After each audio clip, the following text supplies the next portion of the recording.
de notre recherche dans le cadre de la promotion de la bonne gouvernance et la consolidation de la démocratie à travers le journalisme d'investigation. Notre rencontre de ce matin, la 4e du genre depuis la mise en œuvre par le journal La Croix du Bénin du projet Médias pour le développement au Bénin, MEDIADEV, grâce à l'appui financier de la Fondation Osiwa, portera sur la modernisation de l'agriculture et la sécurité alimentaire. Nous discuterons donc de ce sujet à travers le dossier publié dans notre journal La Croix du Bénin au numéro 1344 du 15 avril 2016 et republié le lundi 27 juin 2016 par nos confrères de la presse du jour. Le dossier est intitulé « Mécanisation de l'agriculture, les éléphants blancs de Yayi défient talons ». Il se décompose en 4 articles, à savoir 1. Les machines agricoles ne tournent plus. 2. Mauvaise gestion et prévarication à l'ombre des tracteurs. 3. Avoir le courage de tout reprendre pour un nouveau départ. 4. La sécurité alimentaire comme priorité. Ce dossier est complété par ailleurs par 3 encadrés. Le premier a pour titre « Les essoucheuses de la honte ». Les 2 derniers sont constitués d'extraits d'exposés du député Janvier Yawedéou et de M. Grégoire Akofodi, ancien ministre de l'Agriculture, de l'Élevage et des Pêches au Parlement. Notre exercice de ce matin constituera donc à vous livrer de façon succincte les résultats de notre recherche. Mais avant tout propos, chers confrères, chers consoeurs et collègues, je voudrais vous inviter à une observation saisissante et à la rigueur scandaleuse. Un tracteur, une machine agricole ressemblant à un tas de ferraille rouillée, couverte de poussière et gisant dans un coin d'une vaste ferme d'environ 100 hectares, quelque part à Parakou, précisément dans la zone de Tourou. Et son propriétaire d'affirmer « Ce tracteur que j'ai acquis en 2012 n'a jamais fonctionné. Son embrayage a cédé le jour même où l'on a mis en marche pour la première fois. Et jusqu'à aujourd'hui, je n'ai pas encore trouvé un embrayage de rechange. » Observation éloquente sur la façon dont ce programme a été géré par les différents acteurs qui en avaient la charge. C'est tout ce que nous avons voulu dire, chers amis, tout ce que nous avons voulu faire remarquer et faire ressortir dans notre article intitulé « Les machines agricoles ne tournent plus ». Annoncé à grand renfort de campagnes médiatiques, les machines agricoles achetées depuis 2008 par l'État béninois, notamment en Chine et en Inde, dorment inutilisées dans les fermes des producteurs. Les désillusions de ces paysans sont aussi grandes que les espoirs suscités par cette promesse de mécanisation agricole au forceps. Venons-en maintenant à la mauvaise gestion et aux prévarications à l'ombre des tracteurs. La plus belle machine du monde sans entretien Sans un bon conducteur bien formé, quoique neuve, ne peut que tomber en panne. Beaucoup de machines sont actuellement au repos pour de petites pannes, faute de bons techniciens et de pièces de rechange. Ces propos nous ont été rapportés par l'actuel directeur de l'Agence de développement de la mécanisation de l'agriculture, ADEMA, M. Guy Omer Rontondi, qui pointe du doigt 3 causes principales de l'inertie des machines dans les fermes. L'absence d'une bonne maintenance, le déficit de formation de techniciens et la pénurie des pièces de rechange. Et pourtant, aujourd'hui, ces pièces de rechange dorment sous des bâches dans la cour de l'ADEMA, non loin des machines agricoles parquées depuis des années, comme vous pouvez le voir à l'affichage, parquées donc depuis des années dans des garages ou exposés aux intempéries dans l'attente d'improbables clients. C'est notre constat, chers amis, sur le terrain. Et c'est la preuve de l'échec de cette politique de mécanisation de l'agriculture.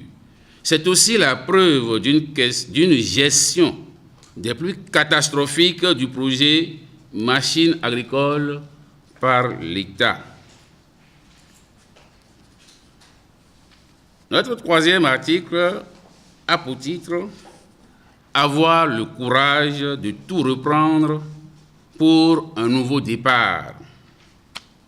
Mauvaise gestion, impunité, complicité au sommet des autorités hiérarchiques et surtout politisation de tout. Manque de valeur et de scrupules des cadres béninois. Ce sont là quelques-uns des mots qui plombent la mécanisation de l'agriculture et nous ont amenés à comprendre que derrière les tracteurs, les moissonneuses et les essoucheuses livrées aux intempéries dans les fermes se cachent des prédateurs de l'économie nationale. D'où notre interrogation dans l'article « Avoir le courage de tout reprendre pour un nouveau départ ». Le président Talon réussira-t-il en 5 ans ce que Boni Yayi n'a pas pu faire en 10 ans? La sécurité alimentaire en est une conséquence, selon la plupart des paysans. En effet, sans la mécanisation, nous ne pouvons pas grand-chose. Nous ne pouvons pas manger à notre faim, en quantité et en qualité, en étant encore et toujours à la roue, à la daba dans nos champs. Cette affirmation des paysans permet de dire que l'impact de la mécanisation sur la productivité est en faveur de la sécurité alimentaire. Ils sont d'ailleurs presque unanimes à reconnaître que c'est en emblavant beaucoup de terres que nous pouvons produire en quantité suffisante et en qualité pour subvenir à nos besoins. Et c'est grâce à la mécanisation que nous avons, selon eux, la sécurité alimentaire. La mécanisation de l'agriculture et sa modernisation sont donc une priorité. Mais les cadres ont tué une bonne idée par une mauvaise gestion. Selon les techniciens agricoles, les essoucheuses sont des machines qui permettent d'enlever les souches et de préparer les terres en vue de faciliter le travail des autres machines agricoles, notamment des tracteurs. Le directeur Guy Omer Rontondi explique: la mécanisation agricole est impossible sur des terrains à souche. Aucun tracteur ne peut bien travailler sur un terrain non essouché. Les essoucheuses sont donc extrêmement indispensables pour la mécanisation de l'agriculture. Jusqu'au moment de notre enquête, les paysans continuent d'attendre ces fameuses 4 essoucheuses achetées en 2008 à environ 1 milliard de francs CFA par le gouvernement pour les aider dans leurs travaux champêtres. Elles ne sont plus opérationnelles. Elles sont toutes en panne, comme vous voyez projetées. Toutes abandonnées depuis 2011 dans la brousse. 2 d'entre elles, et c'est précisément ces 2 que nous vous affichons au tableau, 2 d'entre elles sont ramenées à l'ADEMA par l'actuel directeur de l'ADEMA, M. Rontondi, en attendant sous peu, à l'époque de notre enquête, les 2 autres.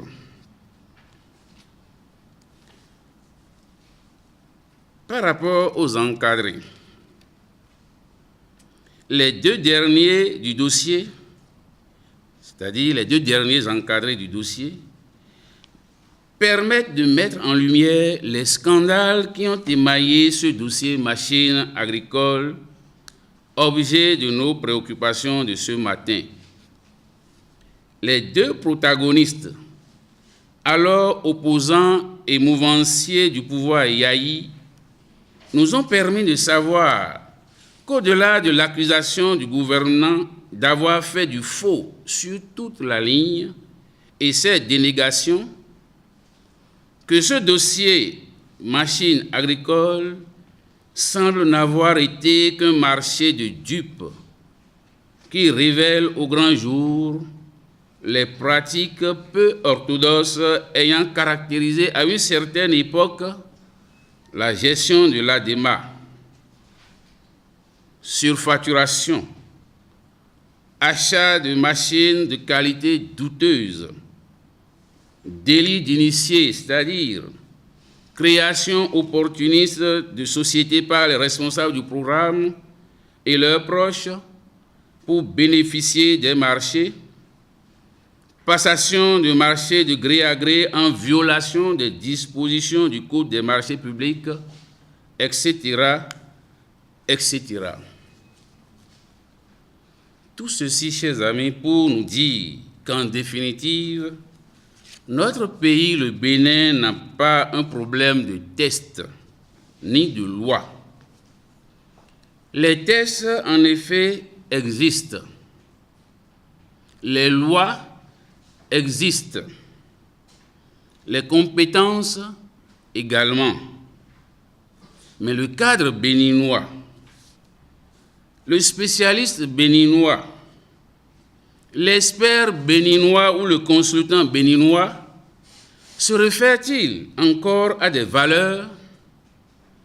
Se fait-il encore preuve ou fait-il encore preuve de scrupules qu'on devrait s'attendre d'un vrai commis de l'État?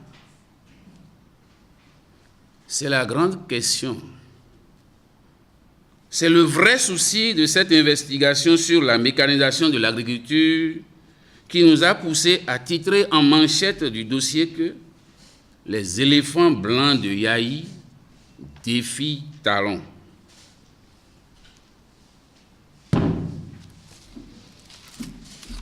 Mais cela ne nous a pas empêché de dégager quelques messages et défis qui conviendraient de retenir de notre enquête.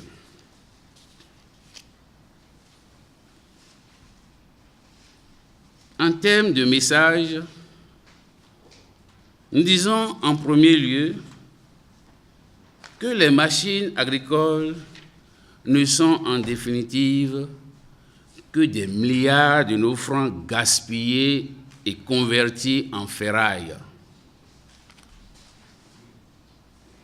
Que des cadres béninois du secteur agricole sont au banc des accusés simplement par manque de courage face aux aberrations, aux démagogies et déviances des gouvernants. Cette enquête nous a finalement permis par ailleurs de constater simplement l'échec de la politique de la mécanisation de l'agriculture sous le gouvernement défunt, pour ne pas dire sous le président Yahi. Le dossier nous a permis également de déplorer le manque de valeurs et de scrupules chez nos cadres béninois.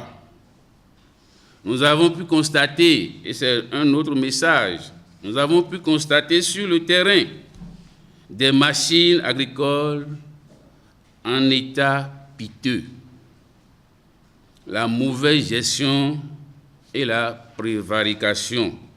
Nous venons d'en parler. C'est aussi un message. La sécurité alimentaire ne peut qu'être hypothéquée. Violation des dispositions du Code des marchés publics. C'est un cas de conscience pour certains de nos cadres dirigeants et gestionnaires de projets qui font honte à leur pays. Le culte du populisme et de la politisation de tout. C'est un constat notoire d'une autre enquête. Il en est de même du drame de la promotion des projets griots. Nous sommes obligés de suggérer quelques défis importants qu'il convient de relever si nous voulons vraiment nous en sortir. Ce dossier des machines agricoles doit nécessairement amener nos députés de la 7e législature à interpeller le gouvernement du président Talon pour éclairer la lanterne des Béninois sur les 20 milliards, je dis quand même 20 milliards environ, des contribuables béninois partis simplement en fumée. Le dossier des machines agricoles, c'est 20 milliards environ partis en fumée. Un autre défi de ce dossier doit amener à situer les responsabilités par rapport à la mauvaise gestion et à la prévarication en prenant des sanctions à l'encontre de leurs auteurs, quels qu'ils soient. Et là, nous disons bien quels qu'ils soient. Et le nouveau départ doit s'efforcer à ce niveau d'y aller. Autosuffisance alimentaire au Bénin et mécanisation de l'agriculture. Ici, il va falloir prendre des mesures incitatives en faveur des paysans et gros producteurs. La mécanisation de l'agriculture et les scandales autour des machines agricoles forcent à l'urgence d'un état des lieux pour relancer l'agriculture et redonner espoir aux paysans.